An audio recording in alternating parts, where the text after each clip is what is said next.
about having Magnus here with us today. Hello, Magnus. Great to have you. Very much looking forward to your presentation. Let me give you all a bit of background on Magnus. He is an internationally renowned thought leader on innovation, digitization, and business transformation, and he serves as the CEO of Innovation 360. He's a speaker in prestigious forums and events, top-ranked international business and design schools, and a variety of associations and some of the world's largest and most successful companies. Mr. Penker has published several international books on innovation and is also running the podcast Play Bold, which I have been a host on, and I've been very excited and proud to be part of that. He is writing his book, Play Bold, and he may talk to us a little bit about that, which talks about innovation and a lot of the topics that he's going to discuss on his talk today. So Magnus, it's a privilege to have you with us and very much look forward to your presentation. Thank you, Jose. It's an honor to be here, and hello to everybody around North America and most likely the rest of the world too. It's great to be a speaker on this event. So what we're going to talk about here is actually, it's not just my favorite subject. It is actually what's absolutely necessary to get back in the saddle again. We experience very uncertain times and very turbulent times.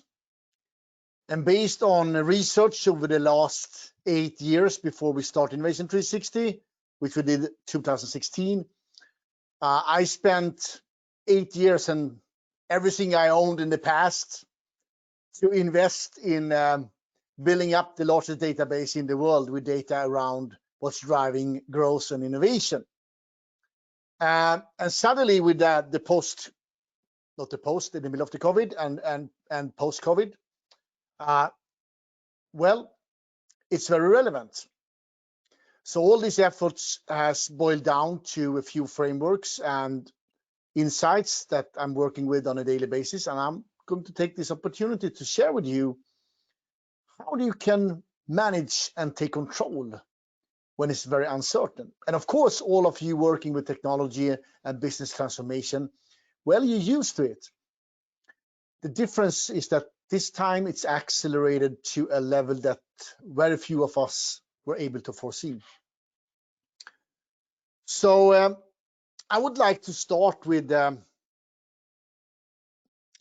quote from a friend of mine. He's a Hollywood screenwriter. He told me once that, Magnus, there are only two stories in the world. A person goes on a journey, or a stranger comes to town. And if you're a guy waiting in the town to people to intrude and take control, you're the victim. So you have to make up your mind. Are you going to let things happen to you, or you going to be the person that actually going on a journey? The one that is taking risk and discover and fix things. This is something you have to make up your mind about. What's important for you. And to put it in the virus situation, I lived in New York City with my family until very recently. We moved back, actually not due to the COVID. It was more that we planned for going back during the summer to get the kids back in Swedish school.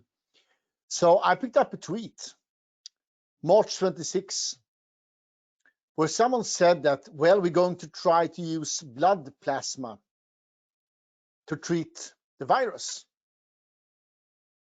Either the virus happened to you or you happened to the virus.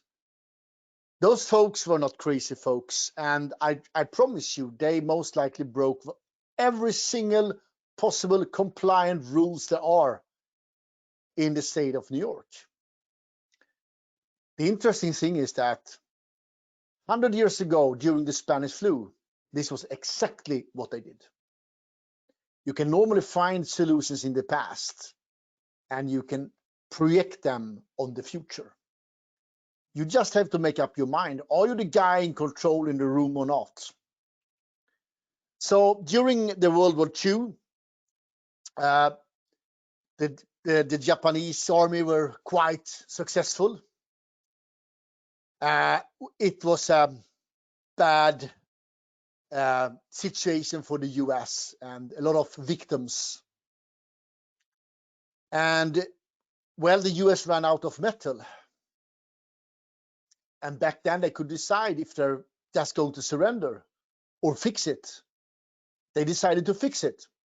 And they come up with this advertising all over the US where they asked and encouraged farmers, home wives, businesses for metals. And people start to donate pots, pans. They turn in farm equipment. The children sacrifice their metal toys. There are only 2 stories in the world. And this is what's dividing the winner from the one that is not going to win or take control of the situation. So this is a picture. I was living close to the East River at Manhattan. I took a selfie. This is a real picture. This was in April. And I'm the guy on the right-hand side. So I'm not that different from the guys from the left-hand side here. If you would walk into a bank like this, would they shoot you? Yeah, most likely. And in April 2020, they would shoot you if you didn't look like I did look. It's amazing. I actually tried to go into a bank like that, and it worked. You get $500 in penalty if you didn't have a mask. So things are changing. You just have to make up your mind and adapt to that. So one of the persons that has a tremendous impact on the theory around decision making, entrepreneurship, innovation, handling uncertainty in general is Joseph Schumpeter. He lived 100 years ago, and he said, innovation is the creative destruction where entrepreneur combined existing elements in new ways. This is interesting. He implies 100 years ago that everything exists. It's a matter what we do with it. It's the same right now. Everything is there. It could be the silicon in the ground that maybe take 1 billion years to dig up. Next time is quantum computing or photonic CPUs that I worked with a few years ago that might hit the market in 10, 15 years from now. So it's a matter what we do with things. It's our choice. We have to make up our mind. We live in a situation not just with the pandemic. It is global warming, it's mass pollution, mass conflicts, hyper competition, disrupting startups, digitalization, AI, political change, regulation, deregulation, demographical change. It's enormous amount of global key driver impacting our way of living, and we need to fix it. And the only way is to actually apply innovation. And the key enabler is innovation management, to find ways to create solutions. So decision making in uncertain time is very linked to innovation management. So everybody been talking for that, around innovation for quite many years. We created the largest database in the world. We have data from more than 105 countries and endless number of organizations. And I can tell you, based on that data, only 10% have the capability to execute.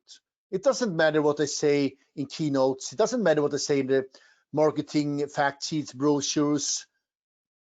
The reality is only 10% is actually geared to handle innovation. That's why a discipline is needed. And we're going to focus during this call on decision making and what you can do. First, a small definition. So innovation could be small things. We call that like incremental innovation, or it could be major leap. That's the radical innovation with new solutions. And big problem call for big solutions.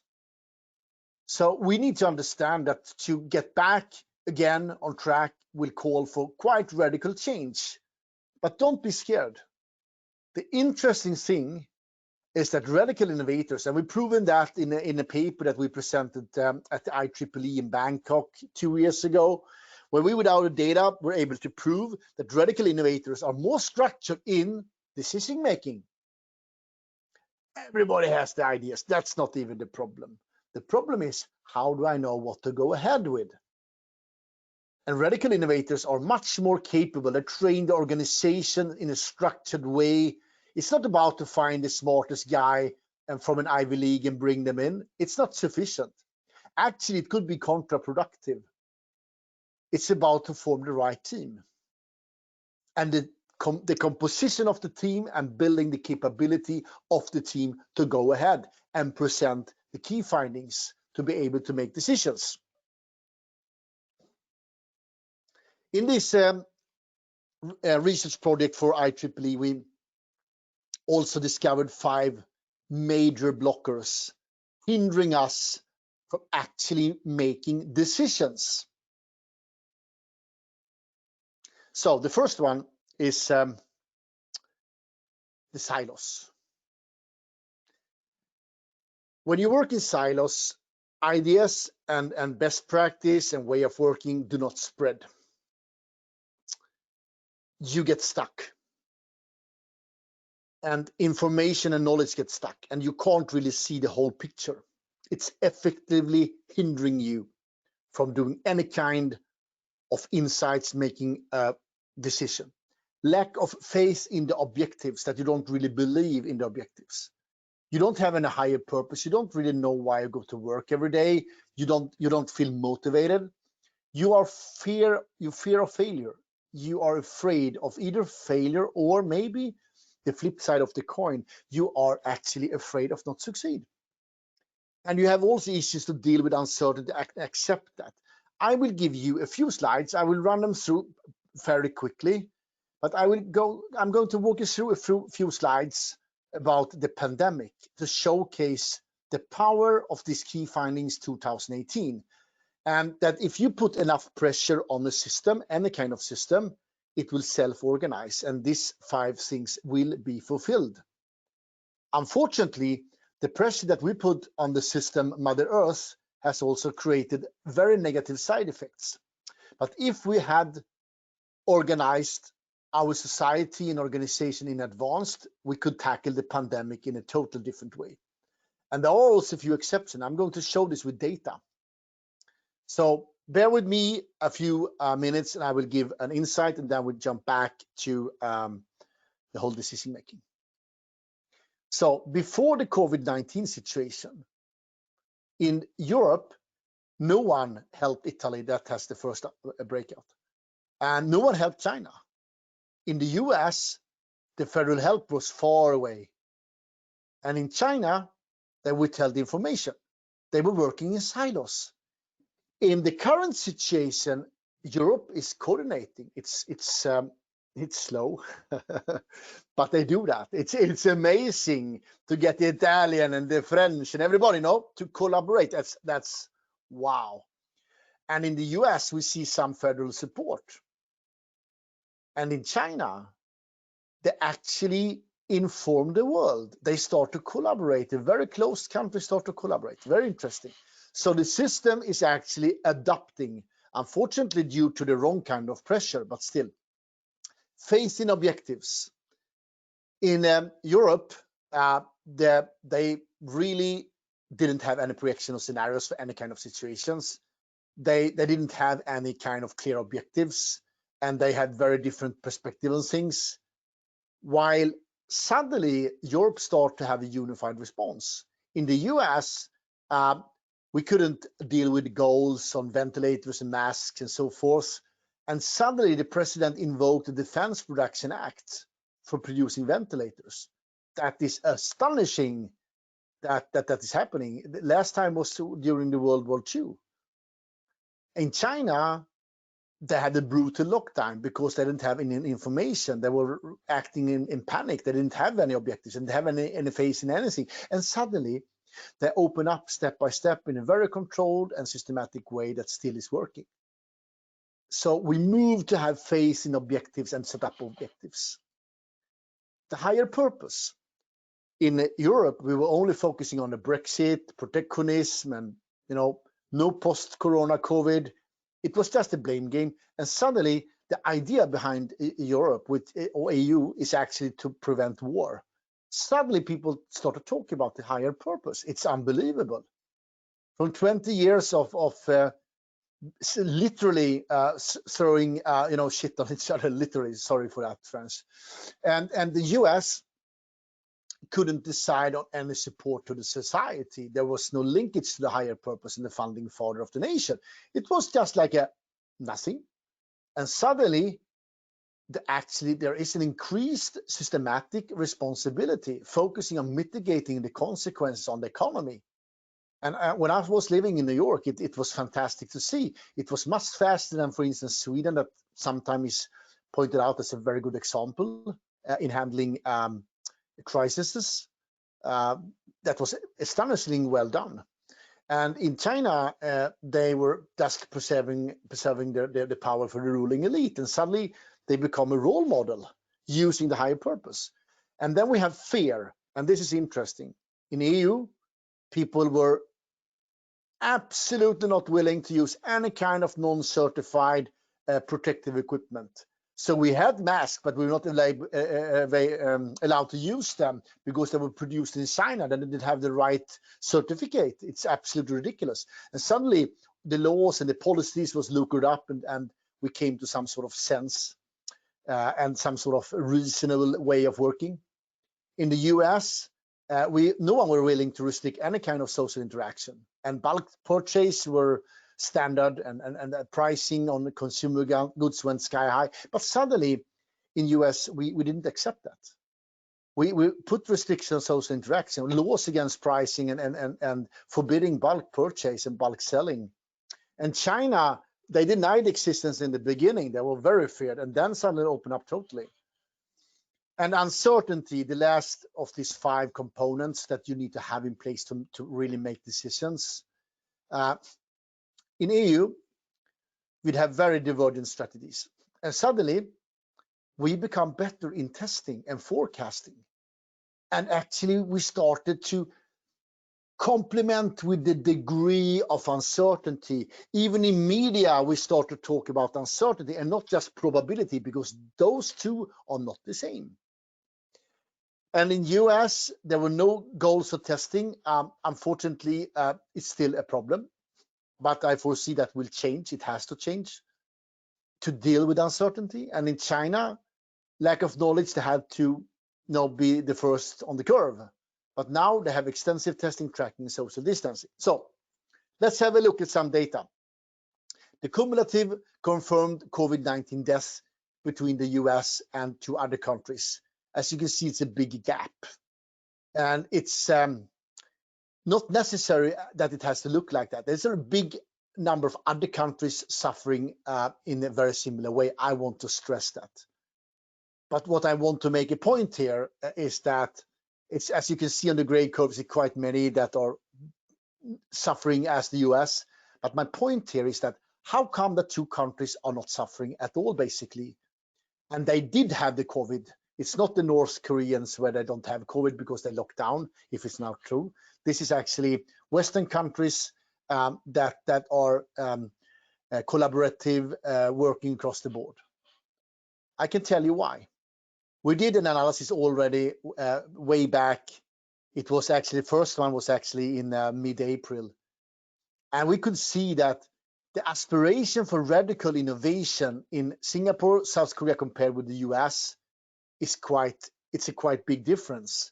And the capabilities correlated to radical innovation. So we did a correlation analysis between what you need to have in place to fulfill the aspiration of radical innovation. And as you can see on this graph, South Korea and Singapore, they have the capability and the aspiration. US have some aspiration, but the capability is not really there.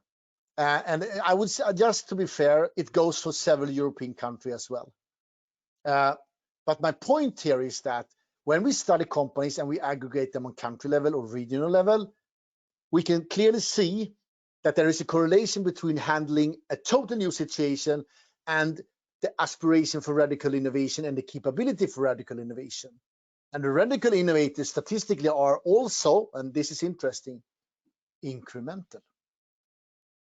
But the incremental innovators are statistically not radical. Why? Well, if you can be radical, you better know what you're doing, and most likely then you're also able to handle the continuous improvements. And the problem is not the lack of ideas, it's actually how about to getting where, why, what, and who. And now it's time to act and take control and mitigate uncertainty, to collaborate in cluster, experiment and learn, and adapt to the new normal.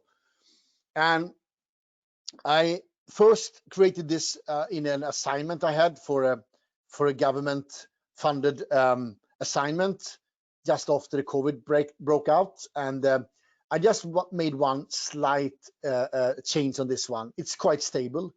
We can see how the supply chain is rebuilt, how we have an emerging pocket of protectionism, electrification and automation boost, new superclusters, new way of working, and revised healthcare policies. And all of these things is actually things that we could see in the past. It's now accelerating pretty fast. That's also why this conference is so important, because you need to take control. But it's not just about running transformation program and having new technology. It's about the mindset, about the culture, about the leadership, and about the capability. If you don't have them in place, nothing will help. And the best advice I can give to you is to work in Horizons. This is a very well-known model. It's 30 years old, and it's or no, it's not 30 years old. It's 20 years old. Sorry for that. It combined here and now in the first horizon, where you work with the known, while the third horizon is the totally unknown, where you try to learn. The return is insights, while the return in Horizon 1 is cash. And Horizon 2, that is the adjacent part, is where you have return of data. But if you believe for a second that you can go matches every day, if you think that you can compete in soccer or in tennis or in hockey and think that you will win, you are wrong. Sports people that are the best in the world, they plan for the Olympics for 4 years. They train, practice, train, and then I do a few matches.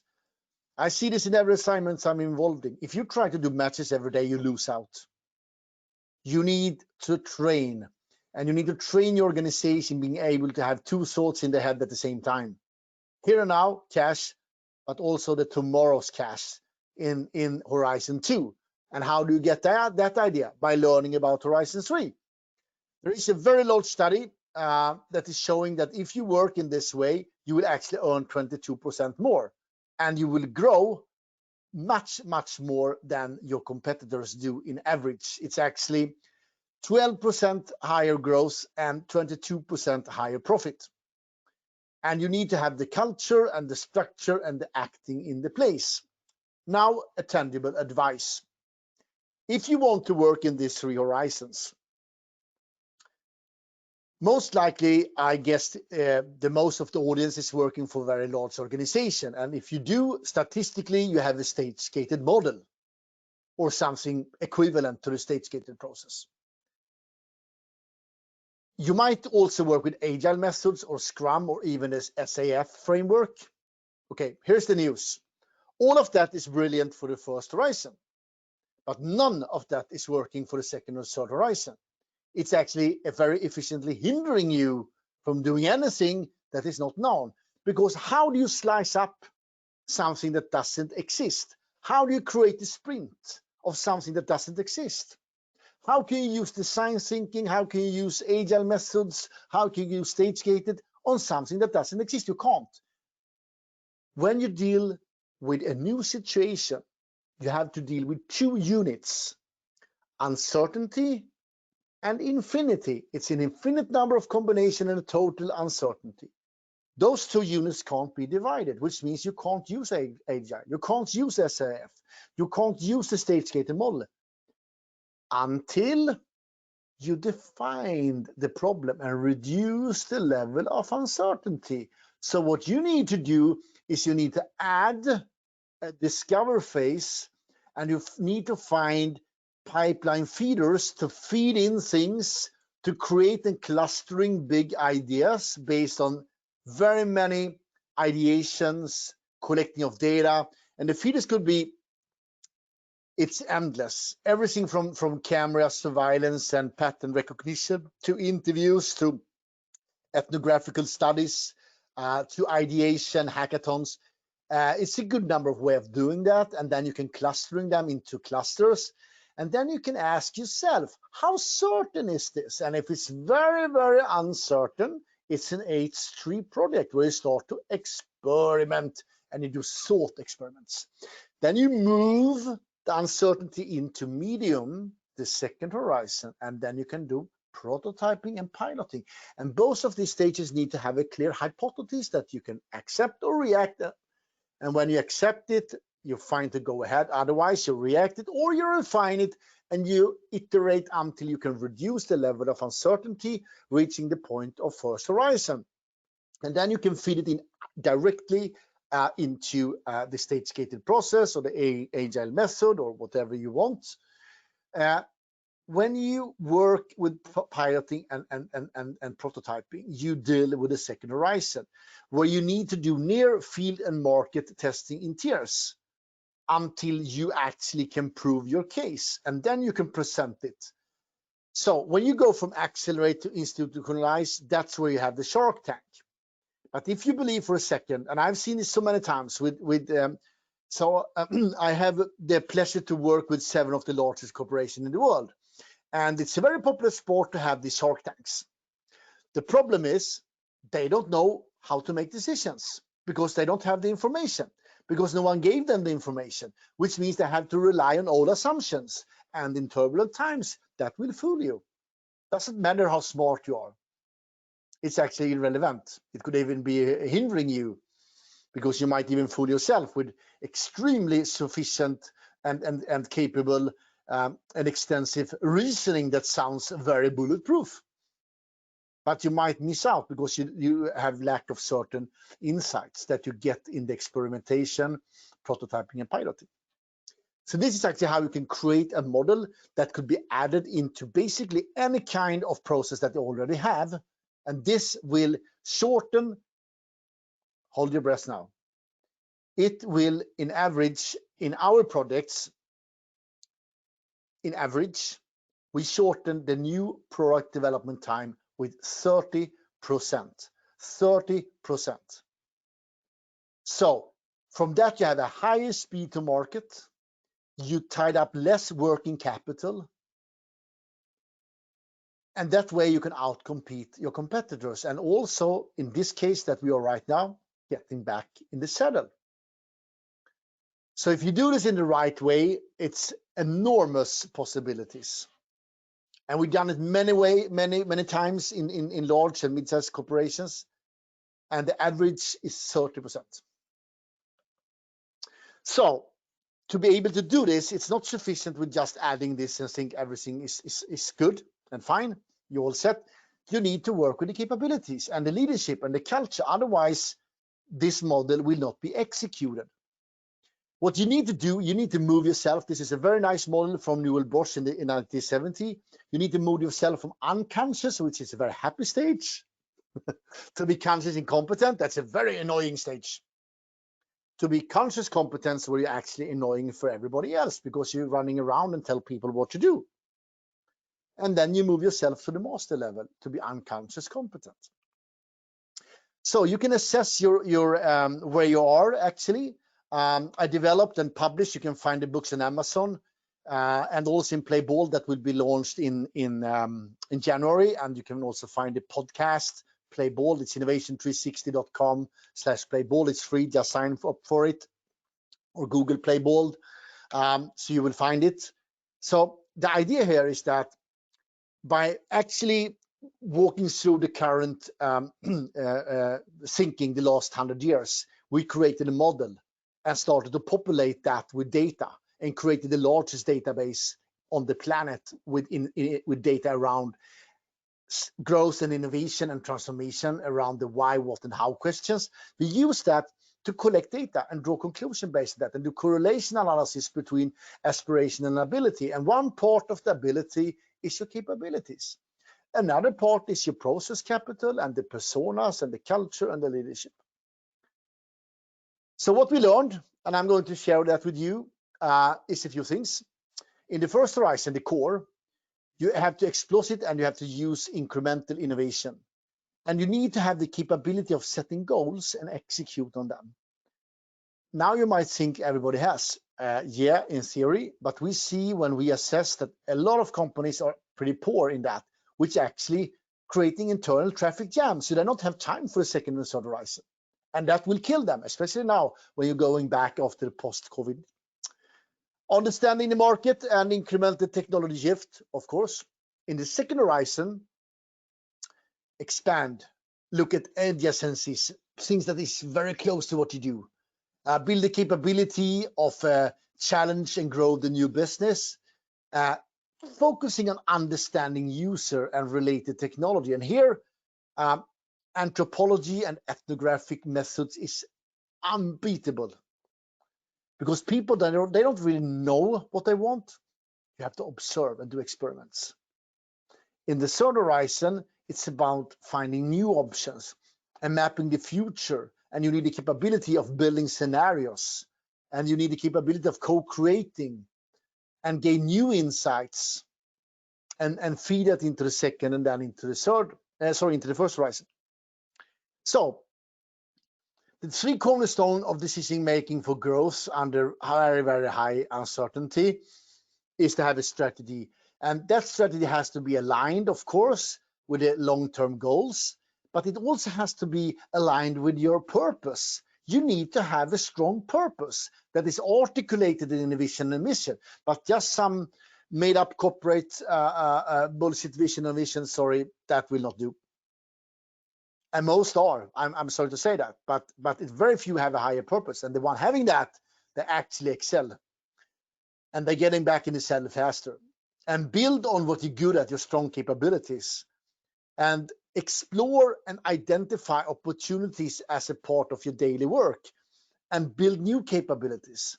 And the portfolio part is about risk balance. And now, the interesting thing. If you do what you did yesterday, that is the highest risk you can take. It's a myth that innovation is high risk. It's low risk. Because if you do what you did yesterday, now with the pandemic, I think that there's not one single person on the planet that wouldn't agree that do what I did before the pandemic is not a really good idea. I need to rethink. And this has been around for thousands of years. And you need to align this balanced portfolio with project in the different horizons with your strategy for innovation supporting the corporate strategy. Then you have the execution part with governance, a process, an organization, the right model, the right operational model, and you have to build a culture. And all of this is actually possible to assess. And you can do that. It's fantastic to see how much things you can get out. And in just a few days, you can create the map and you can close the gap and you can go for what you really want to go. But again, if you try to compete every day, you will lose. You need to do as a sportsman, as the best athletes on the planet. You need to have training time and competing time. And all these things goes very nicely together. The external outlook, what I'm talking about, the 360 assessment with strengths and weaknesses that you can do. The vision, purpose, and mission, the corporate strategy, the goal for innovation goes into strategic initiatives. And then you feed it into the engine where you have the portfolio and you have the innovation management system. This way, you can take control and make decisions and create a risk mitigated portfolio and stick around for quite some time. But you have to be bold and you have to play bold. That's essential. So look out for a new book in January. And in the meantime, you can go to innovation360.com/playbold and sign up for a free webcast and a podcast. So it was really great to be with you and to have this fantastic possibility. And I'm quite sure there will be a good number of questions which we actually have time for right now. Terrific, Magnus. Very, very well. I will keep monitoring the questions coming in here. Please continue to submit your question to Magnus, and I will relate those to him as they become available. Magnus, thank you for a very comprehensive view of innovation. I think innovation is one of those themes that has been mystified, and there are a lot of people who have opinions about it, but they don't really understand it, or they have not lived through it. And you have such depth of experience, which is really unique and very valuable to our audience.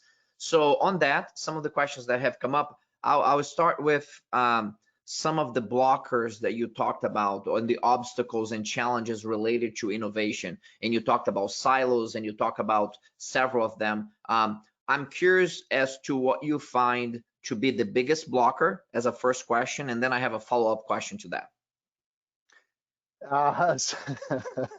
So yeah, I'm always a little bit of a troublemaker. So I will give you two blockers. The two really main blockers statistically is lack of higher purpose, which is directly demotivating people to go the extra mile, and the second one is fear of failure. And if you're not fear of failure, you feel fear of not succeeding. So you go to your job, you do what you can to stick around, but you don't really understand why, and you're not motivated. And that's not how you get things done with or without this kind of extraordinary pressure we're living under right now. That's very good. My follow-up question was actually on that, on how to deal with this fear of failure in organizations. But I'm going to switch a little bit and ask you about purpose. You and I have been around for some time, and you go back a few decades, and talking about purpose wasn't a thing, right? It was like, you know, it's kind of a soft thing to be talking about purpose. And we both understand how important it is for innovation to accelerate an organization that you have a clear purpose. My question to you is that, what has changed in society where purpose has become more important now, at least seems more important now than it used to be? I like that question. I didn't see that coming, but there was, I don't remember if it was a decade ago, maybe 12, 13 years ago, there was a Nobel Prize handed out for a theory that when you come up with an economic model, it will stop to be applicable immediately. Why? Because everybody apply it. And we have come to a point in society with all these connections and all this knowledge. So everybody is fighting with the same means. If they don't go to the same MBA schools, at least the MBA schools they go to is inspired by the other MBA schools. And suddenly everything is commoditized, and it reaches an equilibrium. So what is left then? Human beings, you and me and all of you other folks, flesh and bone. That's what's left. Therefore, we need to motivate that. That's the only way to compete today, actually. And I think that is one major reason. Then there is like a long-term, I think, driver, but that is more long-term. It's the new generation set is actually much more critical, and we can't really fool them with giving them like a flipper game in the office, or a chair where you can sit upside down in the roof and feel cool. All this kind of bullshit that we bribed millennials with. That is not working anymore. And I think that is actually, we see the shift also among very young people, and of course a good number of the millennials. I mean, there's not like a hard line, but there is one generation where people felt that was pretty cool. And I mean, it is cool, I'm not saying that, but it's not solving any problem. So I think that we see an underlying change in the society combined with the commoditization, and that way it's only one thing left: to motivate people and to give them a higher purpose, and to make them secure to go to work and do the best to the ability without getting fired or patronized. So I think these two things goes very well together, actually. And I think it's a shift in an attitude in the society combined with the commoditization that we see. That's a fascinating answer. I really appreciate it. Especially the first portion of your answer is really interesting, that insight and how it came about the commoditization of so much that adds economic value. very great insight. Appreciate all of that. A follow-up to that, there are lots of questions and commentary around this theme of dealing with the fear of failure in organizations. You and I know very well that fear of failure is a basic human instinct. Yep. And so other than just talk about the fear of failure, we all understand that that's real, it exists. What have you found to be the most effective ways of working with organizations to systematically combat and lower the fear of failure? So I can share a story from a true story from Malaysia. I worked with a very large oil and gas company. You just Google it and you find it. I'm happy to talk about it. They are fine with it too. So they had quite big number of people that were very afraid of failing, and a lot of PhDs. And we did a job with them where we assessed the whole organization literally. We were very worried that people are going to lie us right up in the face. What we did, we spent quite much time to create a corporate narrative. And we spent quite much time with a higher purpose, and we connected people to why they go to work every day. And at that time, I started the first workshop with saying, guys, I know that the government is looking upon you as the cash cow because the government is owning this company, right? And well, it's not a bad thing, but you have to understand that the other day you elected your boss. And they looked at me, what? Yes, you did, because it was an election, and you choose the prime minister that is running the country, and that prime minister is the founding father of your company, and he's calling the CEO to make things happen, to make good things for Malaysia. You're a part of something big. You're a part of your kids' future and your grandkids' future. You have to understand that. And you selected your boss. You selected your face. You're a part of it, and live up to that. And actually, this intro together with creating a corporate narrative and a story, I actually flew in a Hollywood team as well. So that's another story, but we did to really iron out the story. We created movie posters that we literally wallpaper the whole Petronas Tower with that. That way, we got people to feel, okay, let's give it a shot in a very, very tough environment where people normally not say anything. It's very hierarchical, and people are very afraid, and they're basically employed on lifetime. So why should they care? And if they do care, they might get fired. But we changed that together, and it's a great company, by the way. So I think that storytelling, linking to higher purpose, is important. To involve people is important. This is not soft things. This is hard things, because at the end of the day, all this folks is creating the value for the shareholders. Absolutely, absolutely. We have a question here from Anna Martinez. She first says, great presentation, thank you very much. And how do you motivate individuals in a paper-focused organization to look at new alternatives? And I'm doing my best to show the teams about software solutions. Any advice? So it seems like her context is that she's in an organization that's still very paper handling heavy. And in the world of digital transformations, she's probably finding it difficult to migrate people to a digital world. Any advice of guiding people in those transformations? That's an interesting question. So two things that I normally do when I meet resistance is that, depending on where you are in the world, but let's assume that we are in North America, every Friday I encourage the manager to ask the team, what did you see on your way to the office? I mean, now we are not at the office, but soon again we'll be at the office, and you can post the same question. So this morning, what did you see that was like weird? And if you do that and you make it like a ritual where you try to find odd things and discuss them, you will discover that suddenly the organization start to act as an anthropologist, and you will find new patterns. You will unreveal behavior that you couldn't see before. That is one thing that I use. Then when we talk about the situation where people might be afraid of losing their job because everything is paper-based, then you have to address the fear, and you have to maybe identify a way of engaging with people so they feel that they can be a part of the solution. So I think to work with the curiosity to work with new kind of solution and instill that by small baby steps, and do it with involving people to make them a part of the solution. It is one way of tackling it. It's not easy, but it's one way of tackling it. That's excellent. That's excellent, Magnus. Very, very good insights. Listen, we are out of time today, and there's some additional questions that we didn't get a chance to get to. So my question to you is that tell us a little bit about Play Bold, and tell us a little bit about what is the best way of getting in touch and following your work. Thank you. So you can go to penker.com, penker.com. That's my personal website, or innovation360.com, and you will find the podcast. And please sign up for the podcast. It's distributed to Spotify and Apple, all big platforms.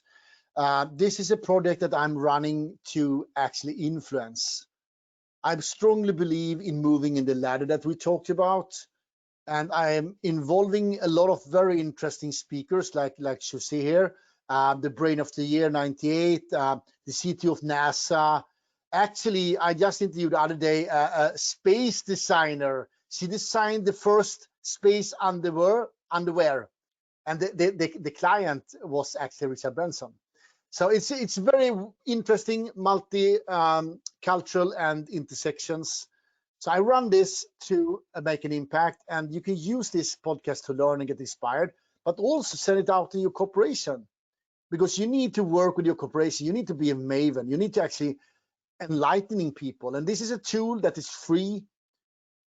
Just use it and spread it. And you can also reach me through my personal website, penker.com, and send me a message. And you can invite guests if you have something that you think is relevant, or just give a comment. So I do this to move a big blocker that is about, no, we can't do things differently, because we need to move that blocker together. So that is the intention with the Play Bold podcast.